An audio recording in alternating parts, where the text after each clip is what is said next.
I thought I need to do something that's so difficult and so uncomfortable that any bad part of you that you're carrying along won't survive.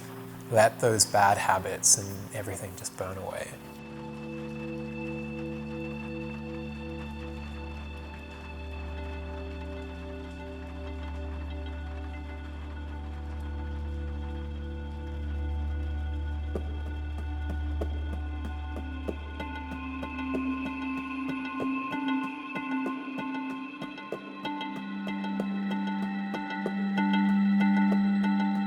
Growing up, I was pulling stuff apart all the time. When I was 18, I got an Alfa Romeo 916. That was like the first domino on like the Alfa Romeo thing. I was working part-time at university for an Alfa Romeo specialist and mechanic. The one that I'd always had my heart set on was I wanted a step-nose Alfa. And I put the word out. It took 2 weeks, and a guy called me up and was like, it's a shell sitting in my garage. All the parts are in boxes. Do you want it? And I was like, yes. Over about 2 years, I put that car back together. I was rebuilding it in my spare time and driving the 73 as my daily driver. And it was one day, Friday afternoon after university, and I'd gone by my friend Alan's workshop.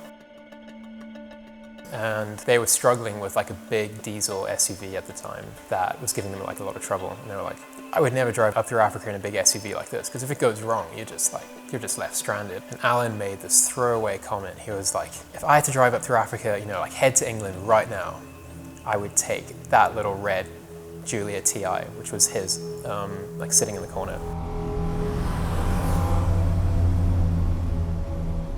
I was driving back home that night, just going like, can you drive through Africa? Is that possible? Do the roads all like meet up? Is there a route? And could I do it in like an Alfa Romeo 105? I spent a whole week just obsessing over that idea. I hadn't been so excited about an idea in years. I couldn't sleep that first night.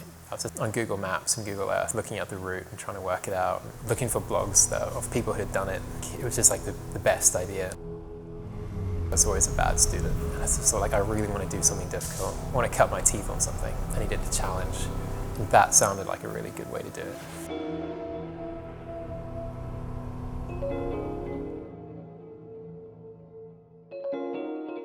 When I built the car, I did the opposite thing to what most classic car guys do. I was like perfect factory everything. So skinny 15-inch wheels, Dunlop brakes, had spotlights, and then it had a plug for like charging a laptop or anything, and like a USB charger. And in the boot, it had a 65-liter extra fuel tank. Like that was it.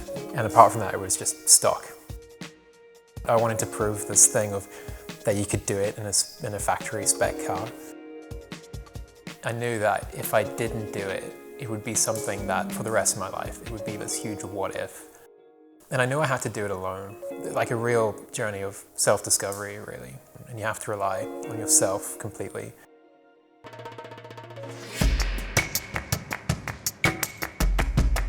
It was about 9.5 months. It was this winding thing back and forth and traveling around, and so definitely not a straight line. From South Africa up into Zimbabwe and Zambia at Victoria Falls, and then up into East Africa through Tanzania and Kenya. Yeah, Kenya through Ethiopia, Sudan, Egypt, through the Sinai into Israel. And then from Israel, I jumped to Cyprus and Greece on a ferry, then up through Italy into Switzerland, through into Germany, and then into Austria, and then from Vienna to Prague in the Czech Republic, and then Prague to Berlin, Berlin to Hamburg. And then from there up through Denmark and a ferry to Norway. And then I was in Norway for like a month over Christmas and New Year's in the snow and the ice.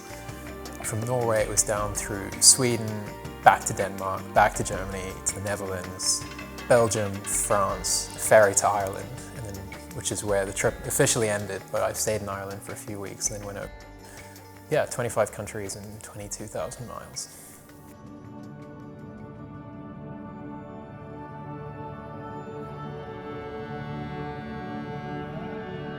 If you read the news too much, you think every country in the world is like a terrible place. If you read the news about Sudan, you'll think it's just a war zone.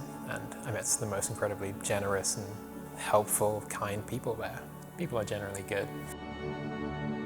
That's what I learned. The world is not as scary as everybody thinks it is. I mean, it's scary, it's difficult, but it's nothing that can't be handled. One day you'll have like an AK-47 shoved in your face by a difficult soldier or something. You'll have kids throwing rocks at you. Some kids in Ethiopia, they got me good. They got me on the side of the head. You've got to learn to push through the downsides because you never know when you're going to be having dinner with a celebrity chef in Tel Aviv, or partying with like new friends in Norway, or being on the side of the road in Italy somewhere trying to fix your car as the train whirs by in the rain and the cold. Trying to adjust to the highs and lows is pretty difficult, but you've always got to remember, as bad as it gets, you'll get through it.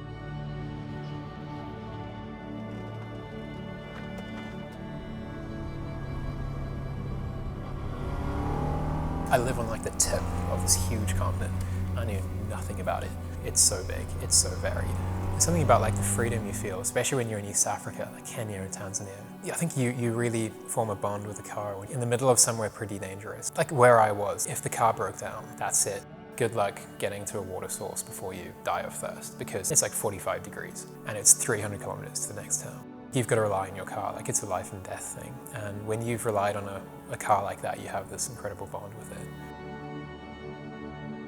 And I was definitely going down that route, high school, university, job. And I could tell it was terrible, the things that I cared about. I don't think I was a very strong person back then. And if I think about who I was before I did this trip and who I am now, it's two completely different people. You find out what you like and what you really don't like, and what you like under pressure. You know, at the end of 9-10 months on the road on your own, there are not many places in your head that you don't visit. So it had to be something I had to do alone.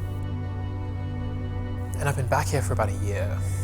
I'm really itching to do it again, to get back out on the road and do it in a way that I can share what like an incredible experience it is, and to help change people's perspective of what Africa's like. Well, the biggest risk is you could end up dead in a shallow grave in the desert somewhere, or you could end up upside down in a ditch and dead, or you could be kidnapped, or you could die of malaria, or you can meet 1,000 incredible people. You could have like experiences that you never thought you could have, or you could get rid of all the bad parts of yourself. You could change your life and have just like the most ridiculous adventure that you never thought you could ever have. Yeah, being out on the road is, I think it's the most rewarding thing that you could possibly do.